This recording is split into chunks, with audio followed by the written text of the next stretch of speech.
Muito boa tarde, doutor Roberto. Boa tarde. A gente estava falando antes aqui justamente, doutor Roberto, sobre a questão da longevidade, né? Sobre a questão, tem o feriado do Dia dos Finados agora, aí a gente estava falando lá com a Michele Clos, minha colega, sobre o Mais Longe aí, sobre a questão dos tabus que não se fala sobre a questão da morte. Mas, independente disso, o importante é a gente envelhecer com saúde, com dignidade. E hoje em dia, em termos de pandemia, a gente teve aí uma situação de pânico na população, né, doutor Roberto, que teve que ficar em casa achando que era o fim, quando na verdade era apenas aí uma parte aí de um esforço aí, né, nessa quarentena que vai passar, espero que passe de uma vez, não é? Boa tarde novamente, doutor Roberto. Boa tarde. Então, em primeiro lugar, o que será que é saúde? Pois é, exatamente. Saúde é uma capacidade criativa de saber lidar com os problemas, que independente do que for acontecer, a gente não tem a capacidade de pré-determinar tudo que vai acontecer. Então, saúde não é um estado de completo bem-estar físico, emocional e social, que seria a definição da OMS de 1986, né? Então, os problemas acontecem, tanto foi o caso da pandemia, independente dos problemas que a gente não tem controle, problemas externos, a gente tem que ter um entendimento que a gente está no caminho de evolução, de cumprir as nossas obrigações e seguir evoluindo. Então, isso que é saúde, independente dos problemas, a gente tem esse entendimento que está evoluindo. E a gente tem muito bem, doutor Roberto, e a gente tem também, inclusive, aquela situação da saúde e da estética também, né? A gente teve na pandemia aí a questão de gente que ficou ganhando uns quilinhos a mais, e aí as pessoas ficam postando nas redes sociais aí, malhando, cuidando da alimentação e tal, e aí tem pessoas que não conseguem, né? A gente vê que tem pessoas que têm a mesma dieta, mas pessoas que têm propensão a engordar e pessoas, por exemplo, que têm dificuldade de emagrecer. Por que as pessoas são diferentes assim entre si, né, doutor? Então, assim, as pessoas são diferentes, né, justamente porque cada um tem um seu potencial, né, seu sentido próprio da vida, e elas costumam se comparar com os outros, achando que o que é bom para o outro é bom para si também. Então, a gente tem que identificar dentro da gente mesmo quem seria a nossa melhor versão, a nossa excelência. Quando a gente tem esse entendimento claro de quem seria essa pessoa, a gente está indo no sentido dela, a gente não se compara com os outros. Não é somente um caso de a gordurinha, o tamanho do bíceps que define o sentido certo da nossa evolução. Né? Exatamente. E a questão principalmente não só da estética, mas também olhar também a saúde, né? A gente envelhecer, né, é inexorável, até tem a questão da experiência, né, da gente vai passar, o que a gente vai deixar, olhar para trás, ver que a gente teve uma vida ali, que a gente vai deixar coisas boas para as pessoas, vai ser bem lembrado, né? Independente. Mas a questão do envelhecimento acaba trazendo alguns problemas de saúde. E muitas vezes a gente também, hoje em dia tem o Dr. Google ali, é importante a gente também ter essa consciência de que a visita ao médico, a um especialista ali, para os cuidados com a saúde, principalmente com a idade avançada, também é muito importante, né, doutor? É um passado que a gente não tem que se vangloriar tanto, vincular à medida que a gente vai passando os anos, a gente aumenta a necessidade de usar remédio, né?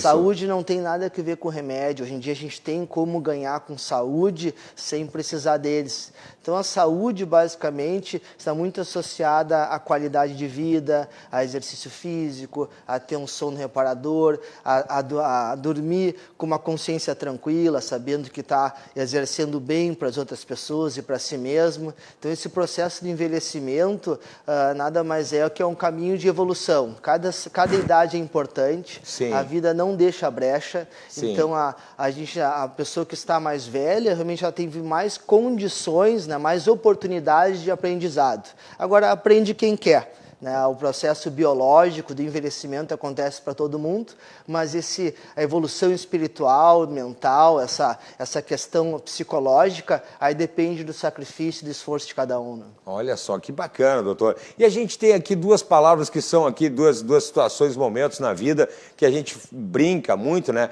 Que é a questão da menopausa e da andropausa, né? Que a gente costuma brincar, às vezes, essa mulher está na menopausa e tal. E às vezes as pessoas não sabem muito o que estão falando, né? Que fenômenos são esses, doutor? Então, né, cada idade, né, que é o que o ser humano vive é importante, né? Existe alguma lógica disso para ajudar a pessoa a crescer de uma forma espiritual, né? Então, as nossas glândulas, com o passar dos anos, elas vão trabalhando cada vez menos.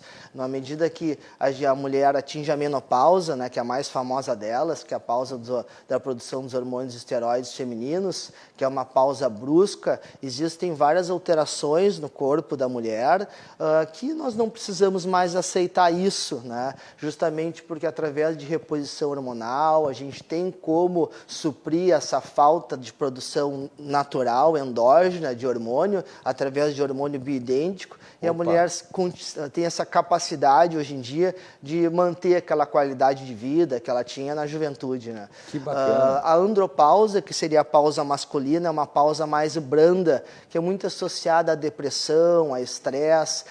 Então existem outros sintomas que acabam realmente disfarçando, né, essa diminuição de produção endógena, e o homem tem mais dificuldade, né, de procurar o médico, enfim, e ter esse entendimento, né, que está envelhecendo, que também poderia fazer uso dessa terapia de reposição e não apresentar nenhum tipo desses sintomas, né? A gente tem a questão, exatamente, a gente tem a questão hormonal. Os hormônios geralmente são associados às mulheres, falam, mas o homem, como o doutor estava falando agora, realmente é mais o gaúcho, então é mais reticente para o médico, né? Aí eu vejo que às vezes tem propagandas de disfunção erétil, inclusive, que são tabus, que os homens não falam, não querem falar e tal.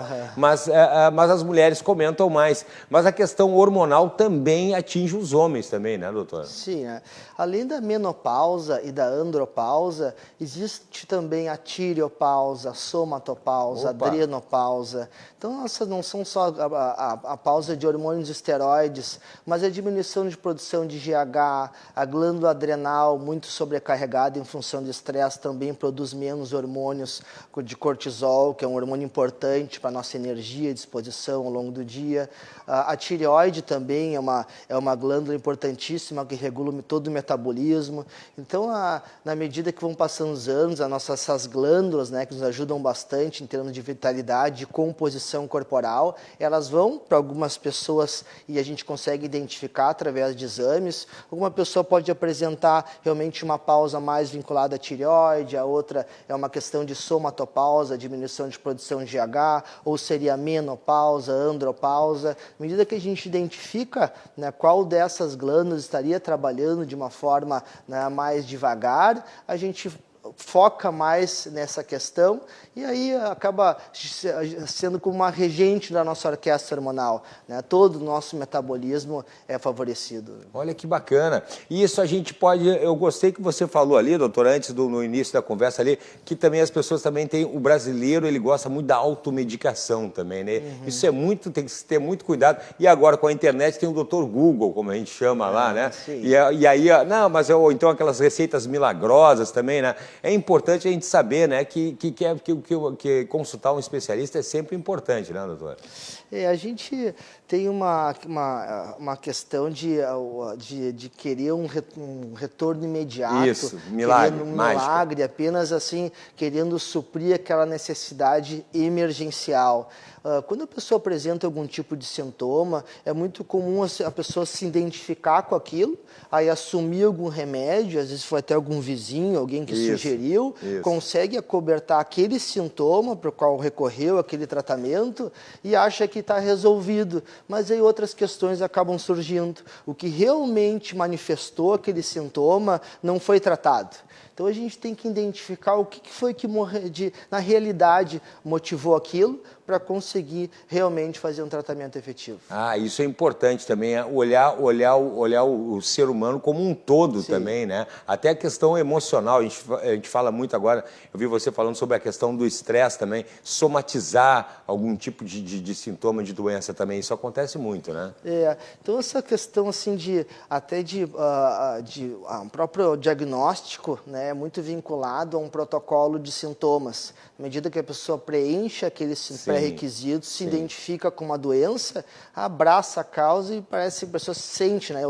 Eu não tenho saúde, eu tenho artrite reumatoide. Mas espera só um pouquinho, né? A pessoa não é porque tem artrite reumatoide, ou porque tem depressão, ou porque tem diabetes, ou porque tem algum tipo de problema, a pessoa não tem o direito de se considerar uma pessoa saudável. Opa. Então, independente dos problemas que a pessoa tiver, a pessoa tem que ter o entendimento que está evoluindo, que está em busca da sua melhor versão, que está fazendo o que pode, que está fazendo a coisa certa, que as dores, os processos vinculados à ansiedade, a estresse, eles vão acontecer independente da nossa vontade, que a pessoa tem esse entendimento, aceita essa situação e tem essa percepção de que ela está fazendo tudo o que pode. Isso é saúde. Que bacana, é verdade, né? Porque às vezes a gente fica brabo, assim. Eu, por exemplo, particularmente tenho comentado aqui, eu fico brabo, aqui, já passei dos 50 e começo a sentir dor na coluna, dor nas costas. Eu me lembro que eu ouvi as pessoas falar isso, mas como? Que chato essa pessoa fica incomodando, até com dorzinha nas costas, eu não consigo, não tem que... Ó, agora tô eu aqui com umas dores nas costas, mas isso também a gente não pode ficar bravo com a gente mesmo.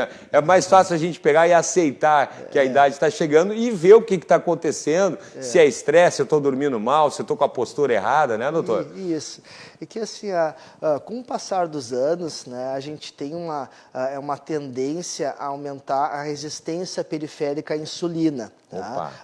Essa resistência periférica à insulina seria o diabetes, mas o pré-diabético é o momento que ele já tem essa a dificuldade, né, de sensibilidade à insulina, ele vai aumentando a massa gorda e perdendo a massa magra, vai perdendo a postura corporal. Onde que a pessoa perde essa relação de massa magra e massa gorda, diminui essa postura, tem esse comprometimento postural e acabam gerando a maioria dessas dores articulares, né? Então, sobrecarrega uma articulação que estava inicialmente organizada até outro tipo de posicionamento. Então, quando a gente consegue manter os nossos níveis hormonais, tanto de insulina, de GH, de testosterona, se manter hábitos saudáveis, com uma musculatura, um tônus muscular ativo, a gente tem uma menor probabilidade de desenvolver dores, enfim, que realmente é muito associado aí ao processo de envelhecimento e da idade. Enfim. E a gente pode, então, também, aquele binômio ali, alimentação e exercício físico, continua valendo como tratamento de doenças também, doutor? Eu acho que assim, não tem como a gente falar de saúde se não falar de dieta e exercício, né? Não tem como. Sim, né? sim. Eu considero assim que a alimentação saudável é 70%. Opa! Tá? Agora, o exercício físico é fundamental. Né? Sim. Até a água na calçada ali parada, ela estraga. É verdade. Então, a pior coisa que a gente pode fazer para o nosso organismo é deixar ele parado. Acontece que as pessoas colocam essa situação de se tornar, né, um atleta, ou sou um atleta ou sedentário, com uma situação muito longe, difícil de ser cumprida, e às vezes cumprida por um curto período, porque não se identifica com aquilo. Então, quando a gente não está indo num sentido da nossa própria natureza, o que a gente identifica que seria bom para nós mesmos, não o que o outro acha, é muito difícil manter. Sim. Agora, essa questão de se exigir fisicamente, não tem necessidade de o cara sair correndo 20 quilômetros, de o cara ir para academia querer ser um 5 atleta vezes por semana. E a rede social também, né? Influencia muito nisso. Então, assim, não, peraí só um pouquinho, eu não sou isso, eu sou outra pessoa, né? Agora, fazer prancha, né? Isso eu sugiro bastante. Reforça ali o abdômen. Né? Já sinaliza massa muscular, né? Eu gosto muito de sugerir para meus pacientes fazer cadeirinha, que seria sentar à parede, se encostar na parede, para sinalizar a musculatura de coxa, né? Esse processo de sinalização de músculo, né? O músculo é uma grande glândula endócrina, né? Nossas glândulas, todas essas que eu já falei, elas trabalham independente da nossa vontade. Agora, o músculo, ele só libera erisina, que é um hormônio que tem propriedade de modular todo o organismo, ser sinalizado, não necessariamente destruído. A gente não precisa correr 20 quilômetros para isso, ou fazer 1h30 de musculação, enfim, para sinalizar músculo e liberar erisina. É 1 minutinho de prancha, 1 minutinho de cadeirinha, a gente já está sinalizando o músculo, né? Mostrando, enviando essa mensagem cerebral de que a gente está sendo exigido. né? Opa. Isso, assim, a hormônio é uma quantidade pequenininha. Se a gente fizer isso todos os dias, isso é saúde. O organismo vai entender. Vai entender que a gente está sendo exigido, que a gente está indo em busca da nossa melhor versão, que a gente se exige fisicamente, que a gente está conectado com a nossa essência, com quem a melhor pessoa que a gente poderia ser. Né? Que bacana. E é interessante que esses dois exercícios eles não envolvem máquinas, não envolvem ali aparelhos, né? Tanto a prancha ali que é ficar no chão, ali numa postura, e a cadeirinha que é sustentar pelas pernas encostando na parede. Não, você pode fazer em casa mesmo, Pode né? fazer em casa, né? Assim, se a pessoa conseguir, tá? Olha, 5 minutos por dia. Opa! Tá? 5 minutos. Poxa, tá? não custa nada, né? Não custa nada. Não tenho tempo, não. Negativo, 5 minutos né? a gente tem. 5 minutos, né? Pode vincular o banho, né? Algum ritual que faça todos os dias, né? Para realmente lembrar. Sim. Faz uma pranchinha, né? Senta na parede, faz apoio até a falha ali, né? 1, 2, 3, 4, 5, assim. Esse ritual de exercício físico, 5 minutos, olha aí, ó, já vai aumentar a frequência cardiovascular, ali já vai molhar a testa, já vai ativar a musculatura toda, tal. Isso é saúde, né? Isso é saúde. Isso incentiva a pessoa, na medida que vai fazendo isso de uma forma diária, a fazer outro tipo de atividade física realmente de maior intensidade, mas de uma forma gradual, de uma forma mais natural, de uma forma mais tranquila, num processo de aceitação. Né? As coisas não acontecem tão depressa quanto a gente gostaria, elas acontecem justamente na medida da nossa própria aceitação, né? E da intensidade dos nossos sentimentos. Então a gente não pode forçar a barra. Forçar a barra não adianta. Então, por isso que se comparar também, né? Se comparar, por isso que eu procuro ter um entendimento assim dos meus pacientes, assim, em que nível a gente está, para que de forma eu possa orientar o paciente em que tipo de atividade, o quanto fazer, o quanto seria melhor para ele, inclusive em termos de suplementação. Eu ia perguntar sobre a suplementação, né? Que a gente tem muita suplementação, mas também, de novo, voltamos à orientação, para não usar a suplementação de uma maneira também. Não vale a pena, né? Aí foi porque o vizinho acha que é bom, né? A gente tem que ter um entendimento de que que nós somos pessoas diferentes e a gente tem que estar alinhado com o nosso projeto de vida, de se transformar na nossa melhor versão, que só nós mesmos podemos saber quem é essa pessoa. Né? Não depende só do tamanho do bíceps, da gordurinha, a versão da melhor pessoa que a gente poderia se tornar. Então, essa questão de personalizar o tratamento, é isso que eu preconizo. É junto com o paciente a gente visualizar quem seria essa melhor pessoa, entender quem é essa pessoa, para aí sim traçar o melhor caminho. Né? Em relação a ela mesma. Em relação a ela mesma. Olha aí, que bacana. E importante, então, a questão da suplementação também, cuidado também, né? Que a suplementação pode ser um tiro no pé também, usar de uma maneira inadequada para ganhar aquela massa do professor de musculação. E assim, a questão a suplementação, sabe, é muito difícil, tá?